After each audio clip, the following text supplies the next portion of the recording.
بسم اللہ الرحمن الرحیم۔ السلام علیکم ورحمۃ اللہ وبرکاتہ۔ امید ہے کہ تمام طلبہ و طالبات خیریت سے ہوں گے۔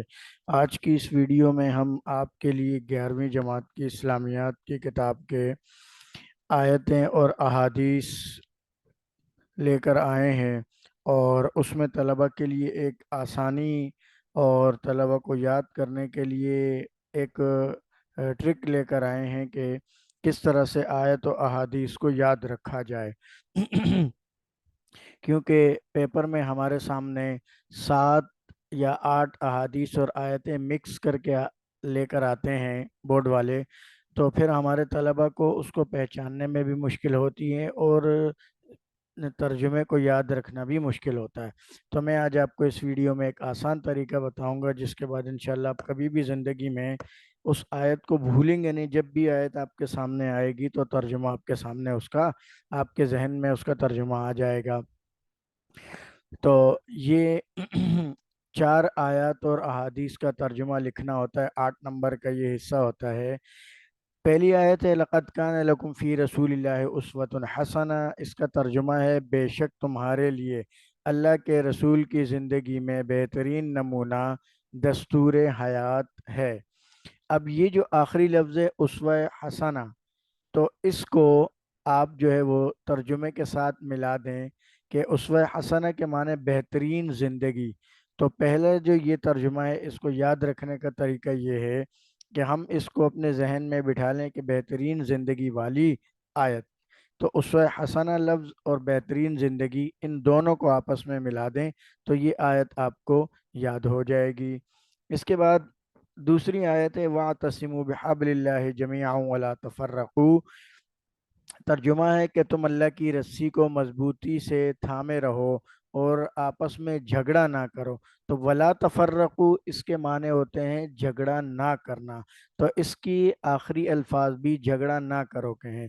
تو آپ اس کو اس طرح سے اپنے ذہن میں گٹھان دے دیں یاد رکھنے کے لیے کہ جھگڑا نہ کرنے والی آیت ولا تفرقو، اس کے معنی ہے جھگڑا نہ کرنا، اور ترجمے کے اندر بھی آپ اسی ایک لفظ کو یاد رکھ لیں کہ وہ جھگڑا نہ کرنے والی آیت۔ آیت نمبر 3 ہے اِنَّ أَكْرَمَكُمْ عِندَ اللَّهِ أَتْقَاكُمْ۔ اتقاکم کے معنی ہوتے ہیں متقی بننا، پرہیزگار۔ تو اس کا ترجمہ ہے بے شک اللہ کے نزدیک تم میں سب سے زیادہ قابل احترام وہ ہے جو سب سے زیادہ پرہیزگار ہے۔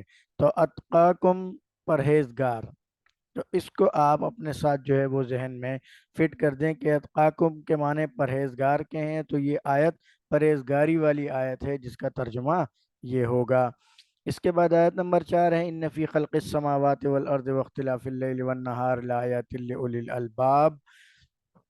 ترجمہ ہے کہ بے شک آسمان و زمین کے بنانے اور رات دن کے آنے جانے میں عقل والوں کے لیے نشانیاں ہیں۔ اولی الالباب اس کا معنی ہے عقل والے۔ اولی الالباب کا معنی کیا ہے؟ عقل والے۔ تو آپ اس آیت کے ترجمے کو ایسے اپنے ذہن میں بٹھا سکتے ہیں کہ عقل والی آیت۔ جب عقل والی آیت آپ ذہن میں بٹھائیں گے تو یہ اولی الالباب اس کے معنی بھی عقل والے اور سمجھدار ہیں۔ اس طرح آپ اس ترجمے کو بھی آسانی سے یاد رکھ سکتے ہیں۔ ترجمہ نمبر 5 ہے آیت نمبر 5 ہے لن تنالوا البر حتى تنفقوا مما تحبون۔ تم اس وقت تک مکمل کامیاب نہیں ہو سکتے جب تک کہ اپنی پسندیدہ چیز اللہ کی راہ میں خرچ نہ کر دو۔ تحبون اس کے معنی ہوتے ہیں خرچ کرنا۔ تو یہاں پر بھی جو ہے وہ آخری لفظ ہے کہ خرچ کے اللہ کی راہ میں خرچ نہ کرو۔ تو اس ترجمے کو آپ اس طرح سے یاد رکھ سکتے ہیں کہ خرچ کرنے والی آیت۔ تحبون پسند کرتے ہیں اللہ تعالیٰ، اور اس کے ساتھ آپ یہ کر دیں کہ خرچ کرنے والی آیت۔ تنفقو جو لفظ ہے تو اس کے معنی ہوتے ہیں خرچ کرنا، ٹھیک ہے؟ تو یہاں پر آپ نے تنفقو لفظ کو اپنے ذہن میں بٹھا دیا اور اس کے ساتھ خرچ کرنا۔ انفق ینفقو اس کے معنی ہوتے ہیں خرچ کرنا، ٹھیک ہے؟ تو تنفقو خرچ کرنا، اور آخری لفظ اس کا بھی ہے خرچ نہ کرو، ٹھیک ہے؟ آیت نمبر 6 وما آتاکم الرسول فخذوہ وما نہاکم عنہ فانتہوا۔ فانتہوا کے معنی ہوتے ہیں رک جانا۔ تو اس کا ترجمہ ہے اللہ کے رسول جو تمہیں دیں اسے لے لو اور جس چیز سے منع کریں اس سے رک جاؤ۔ تو آخری آیت فنتہو، رک جاؤ، اس کو اپنے ساتھ ذہن میں بٹھا دیں کہ بھائی فنتہو کے معنی ہے رک جاؤ، اور ترجمہ جو ہے وہ یہ والا آئے گا اس میں، یہ رک جاؤ والی آیت ہو گئی۔ آیت نمبر 7 ہے ان اللہ یأمر بالعدل والاحسان، ترجمہ ہے بے شک اللہ انصاف اور بھلائی کا حکم دیتا ہے۔ تو احسان کے معنی ہوتے ہیں بھلائی کے، آپ اس کو یوں یاد رکھ سکتے ہیں کہ بھلائی والی آیت، احسان کے معنی ہے بھلائی، تو آپ یوں اس کو اپنے ذہن میں بٹھا سکتے ہیں کہ بھلائی والی آیت۔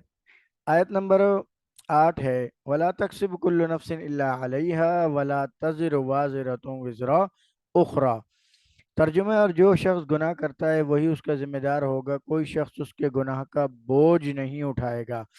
تو وزر اخرى، بوجھ اٹھانا دوسرے بندے کا، تو آپ یہ وزر جو لفظ ہے اس کے معنی ہے بوجھ اٹھانے کے، تو آپ یہاں پر جو آخری لفظ ہے بوجھ نہیں اٹھائے گا، آپ اس کو یوں یاد کریں کہ بوجھ اٹھانے والی آیت، تو آپ کو اس کا ترجمہ انشاءاللہ یاد رہے گا۔ اس کے بعد آیت ہے ان الصلاۃ تنہی عن الفحشاء والمنکر، کہ بے شک نماز بے حیائی اور برائی کے کاموں سے روکتی ہے۔ اس کو آپ سمپلی نماز کے نام سے یاد کر لیں کہ یہ صلاۃ جو لفظ ہے تو یہ سب کو معلوم ہے کہ بھائی نماز کو کہتے ہیں، تو آپ اس کا یوں ہی ترجمہ ذہن میں رکھیں کہ نماز والی آیت، ٹھیک ہے؟ یہ ہو گئے آپ کے، یہ ہو گئی آپ کی آیتیں۔ اب آتے ہیں احادیث کی طرف۔ پہلی حدیث ہے انما الاعمال بالنیات وانما لامرئ ما نوی، تو اس کی یہ حدیث کا ترجمہ بھی آسان ہے اور یہ تو ایک مشہور حدیث ہے۔ تو یہاں پر اعمال کا لفظ دیا ہوا ہے تو آپ اس کو بھی اعمال کے نام سے ہی یاد کریں کہ بھائی اعمال والی حدیث، ٹھیک ہے؟ حدیث نمبر 2 ہے انما بعثت لاتمم حسن الاخلاق، کہ بے شک مجھے اس لیے مبعوث کیا گیا تاکہ میں اعلیٰ اخلاق کی تعمیر کر سکوں، تو تکمیل کر سکوں، یہ لفظ ہے۔ تو یہاں پر اخلاق اس میں بھی ہے اور ترجمے میں بھی، تو آپ اس کو یوں سمجھ لیں حسن اخلاق کا معنی ہے اعلیٰ اخلاق، تو آپ اس آیت کو یوں یاد رکھ سکتے ہیں کہ اعلیٰ اخلاق والی آیت۔ حدیث نمبر 3 ہے لا یؤمن احدکم حتی اکون احب الیہ من والدہ وولدہ والناس اجمعین، ترجمہ ہے کہ کوئی شخص اس وقت تک کامل مومن نہیں ہو سکتا جب تک کہ میں اسے اس کے والدین اور تمام لوگوں سے محبوب نہ ہو جاؤں۔ تو اجمعین کا لفظ جو ہے اس کے معنی ہے تمام کے تمام، تو آپ اس کو ترجمے کو یوں یاد رکھ سکتے ہیں کہ تمام لوگوں سے زیادہ محبوب ہونے والی آیت، ٹھیک ہے؟ اجمعین آخری لفظ کو اور ترجمے کے ایک جز کو اپنے ذہن میں بٹھا لیں کہ بھئی اجمعین کے معنی ہیں تمام کے تمام لوگ، ناس انسانوں کو کہتے ہیں، تو مطلب یہ کہ تمام لوگوں سے محبوب بننے والی حدیث۔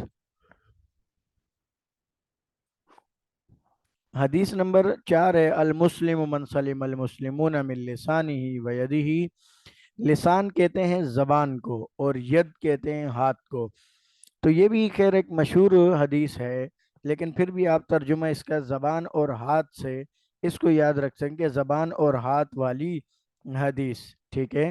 کہ لسان زبان کو کہتے ہیں اور ید ہاتھ کو کہتے ہیں، کہ زبان اور ہاتھ والی حدیث۔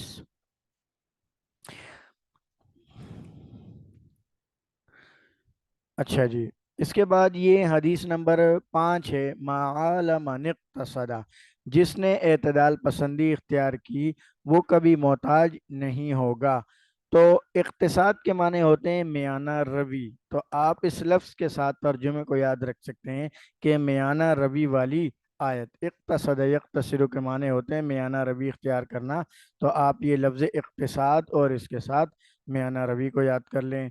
حدیث نمبر 6 ہے کل المسلم علی المسلم حرام دمہ و مالہ و عرضہ، ترجمہ ہے کہ ہر مسلمان کا سب کچھ دوسرے مسلمان پر حرام ہے، اس کا خون، اس کا مال، اس کی عزت، تو آپ اس کو یوں سمجھ لیں کہ وہ مالہ و عرضہ، کہ مال اور عزت کی حفاظت والی حدیث، مال اور اس کی مال اور عزت کی حفاظت والی حدیث یا مال اور عزت والی حدیث، دونوں میں سے جو آپ کو آسان لگتا ہے۔ حدیث نمبر 7 ہے، من سلک طریقا یتلو فی علما سلک اللہ بھی طریقا فی الجنہ، کہ ترجمہ ہے، جو شخص علم کی تلاش میں نکلا اللہ تعالیٰ اسے جنت کے راستوں میں سے اسی راستے پر چلاتے ہیں۔ تو طریقاً فی الجنہ، جنت کا راستہ، تو آپ اسی کو اس ترجمے کے ساتھ اپنے ذہن میں بٹھا لیں کہ جنت والی، جنت کے راستے والی حدیث، طریقاً فی الجنہ، کہ جنت کے راستے والی حدیث، آپ اس کو اس طرح سے اس میں ملا دیں۔ حدیث نمبر 8 ہے، لا یرحم اللہ من لا یرحم الناس، اللہ تعالیٰ اس شخص پر رحم نہیں کرتا جو لوگوں پر رحم نہیں کرتا۔